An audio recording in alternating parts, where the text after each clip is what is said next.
Hello everyone, welcome my channel beauty blog. তো guys, তোমরা সবাই কি করছো, কোথা থেকে ব্লগটা দেখছো, কমেন্টে অবশ্যই জানাতে ভুলবে না। আর হচ্ছে আমার চ্যানেলে যদি নতুন হয়ে থাকো, চ্যানেলটা প্লিজ সাবস্ক্রাইব করে দেবে। তো গাইস দেখো, আমি সকালে উঠে কি করছি আর আমাকে কিভাবে ডিস্টার্ব করে সেটা তোমাদেরকে সাথে শেয়ার করব। যদিও করার ইচ্ছা নেই, তবু ইচ্ছার বিরুদ্ধে করতে লাগে সব কিছু, কিন্তু আমাকে কিভাবে ডিস্টার্ব করে একজন, তো তোমরা সবাই দেখতে থাকো। তো দেখো, মানে কি হারে যে ডিস্টার্ব করে কাজের সময়।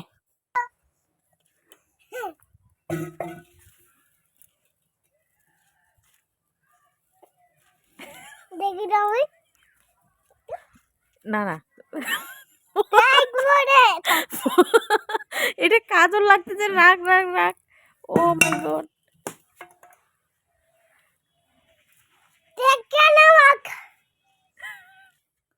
তো গাইস, দেখতেই তো পারলে কিভাবে ডিস্টার্ব করে, মানে সারাদিন আমার পিছনে লেগে থাকে, কিভাবে ডিস্টার্ব করা যায়, কিভাবে জব্দ করা যায়, মানে আর বলার মতো না। বড় আর ছোট দুইজনে। তো এখন ছোটজন ডিস্টার্ব করছে, বড়জন তো আছেই, বড়জন। তো আর আমার সব কাজবাজ শেষ করে আমি ঘরে আসলাম, আর স্নান টান হয়ে গেছে। তো এখন যাচ্ছি ওইদিকে, একটু ধান ঘাটা দিতে লাগছে। তো মা রান্নাঘরে ব্যস্ত আছে, তো বললো যে একটু গিয়ে ঘাটা দিয়ে আসো। তো তার জন্য আর কি যাচ্ছি ঘাটা দিতে। আর মানে ইচ্ছে তো মানে করে না, ইচ্ছে করে না কাজ করতে, কিন্তু ইচ্ছের বিরুদ্ধে কাজ করতে লাগে। মানে শ্বশুরবাড়িতে থাকতে গেলে করতে হয়, এটা একটা মানুষ বলে না, যে কথায় আছে না, আরও কী কী কথা, আমার ওগুলো মাথায় আসতেছে না এখন। তো যাই হোক, মানে ইচ্ছের বিরুদ্ধে করতে লাগতেছে। তো আমি তো এগুলো কোনোদিনও করি নাই।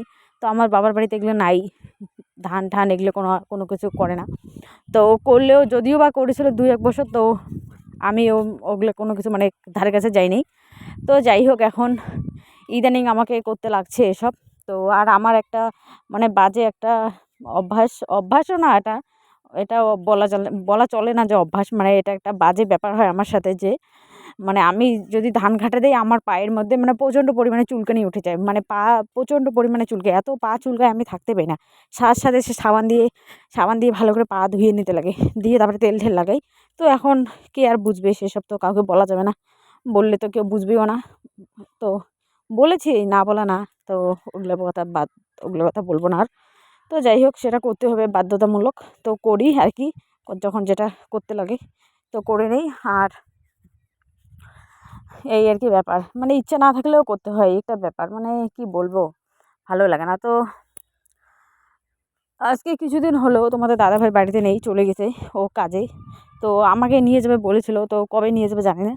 তো যাই হোক, কবে নিয়ে যাবে, তো এখন ওর সাথে সব কিছু মানে আলোচনা হয়েও নি যে কবে নিয়ে যাবে না যাবে। তো দেখা যাক কবে নিয়ে যায়। আর আমি বাড়ি যাব কিছুদিন পরে, এই অসুস্থটা বের হলে বাড়ি চলে যাব 13 দিনে, যে মানে একটা কি করে ওই অসুস্থটা কাটবে আর কি 13 দিন হলে। তো সেটা হলে আমি বাড়ি চলে যাব। আর আমার মনটা কিছুদিন ধরে ভালোও নেই, বাড়ি যাবো, রাসমেলাও শুরু হয়ে গেছে। তো মনটা কিছুদিন ধরে ভালোও নেই, তা বাড়ি চলে যাব। আর ভালো লাগছে না, ওখানে কিছুদিন থেকে আসি, তারপরে আবার এখানে আসবো, কারণ একবারে তো ওখানে তো বেশি দিন থাকা যাবে না। তো এখানে তো আসতেই লাগবে, তো চলে আসবো এখানে কিছুদিন পর। আপাতত গিয়ে থাকি কিছুদিন মনটা ভালো করার জন্য। আর কবে যে যাই তাও মানে বুঝতে পারতেছি না, কবে যে কী হবে, কিচ্ছু ভালো লাগছে না। তো এইভাবে সারাদিনটা কাটছে, এর সাথে ওর সাথে কিছু করে গল্প আড্ডা, এই বাচ্চা দুটো আছে ওদের সাথে কাটছে। আর মানে মন মানে মনটা তো খুবই খারাপ, মানসিকতা কোনো কিচ্ছু ভালো নেই। তো যাই হোক, সেভাবে থাকতে লাগতেছে। আর দেখি বাড়ি যাই, বাড়ি গিয়ে তখন কতটা ভিডিও তোমাদের সাথে শেয়ার করতে পারবো, কারণ এখানে তো ক্যামেরা ধরার লোক নেই বাড়িতে। দেখি কেউ যদি ক্যামেরা ধরে দেয়, তো তাহলে একটু বড় বড় ব্লগ আর কি ছাড়তে পারবো। তো আপাতত ব্লগগুলো ছোটোই হচ্ছে। তো আমি একা একা যতটা পাচ্ছি ক্যামেরা দিয়ে একা হাতে ক্যাপচার করছি, কিছু কথা বলছি, কিছু শেয়ার করছি, এই আর কি ব্যাপার। তো আমাদের বাড়িটা তো দেখলে, যে বাড়ির সামনের আর কি, এটা পিছনের, আমাদের এটা বাড়ির পিছনের ভিউটা।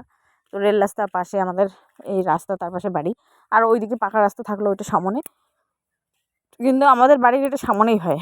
আর পিছনটা পড়ে ওইদিকে পাকা রাস্তার ওইদিকে, এইটা হচ্ছে আমাদের বাড়ির সামনেই পড়ে রেল রাস্তা। আর তার পাশে হচ্ছে মানে এই মোটা রাস্তাটা থাকলো কাঁচা, তো এটা বাড়ির একদম সামনে আমাদের।